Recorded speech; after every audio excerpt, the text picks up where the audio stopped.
मन करुणामय होना चाहिए, मन दयामय होना चाहिए, मन में धन्यवाद का भाव होना चाहिए। साधना 5 शरीर हैं तुम्हारे। स्थूल शरीर का भोजन अन्न है, अन्नमय कोश। प्राण शरीर का भोजन प्राण है। वो मैकडॉनल्ड पिज्जा नहीं देता प्राण, वो अन्न ही देता है। वो विम्पी भी नहीं देता, बर्गर।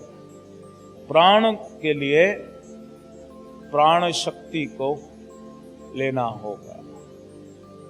5 शरीरों के लिए इनफाइनाइट डायमेंशन की शक्ल तो देख ली थी।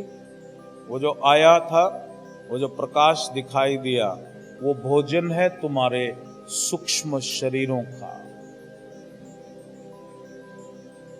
जब ये प्रकाश नहीं होगा तो तुम्हारे सूक्ष्म शरीर वो माल नरिष्ट होंगे। जीवन में सुख या दुख स्थूल शरीर में नहीं आता, हमेशा पहले वो कॉजल बॉडी में आता है, ज्ञानमय कोश। वहां से वो मनोमय कोश, वहां से प्राणमय कोश, फिर आता है अन्नमय कोश।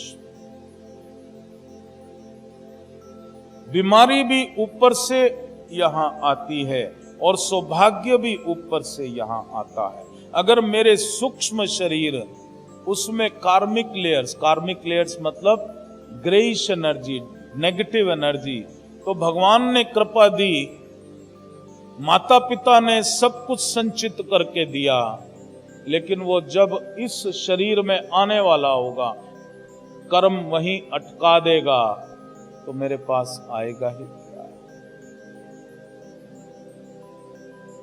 साधना जब करते हो तो वो जो ब्लैक लेयर्स हैं, कार्मिक लेयर्स, वो रिलीज हो जाएंगे और जो शिव कृपा हो रही है वो यहां पर, और तुम उसको भोग लो। भोग और मोक्ष ये प्राप्ति होगी। इसलिए कर्म प्रतिदिन काटना और बुरा कर्म पैदा ही नहीं करना। बुरे कर्म प्रतिदिन काटना, पुण्य कर्म प्रतिदिन पैदा करना, तो जीवन सफल हो जाएगा। प्रतिदिन अपने आप से पूछना, सुबह से शाम मैंने कोई पुण्य कर्म पैदा किया, और सुबह से शाम क्या मैंने कोई पाप कर्म पैदा किया।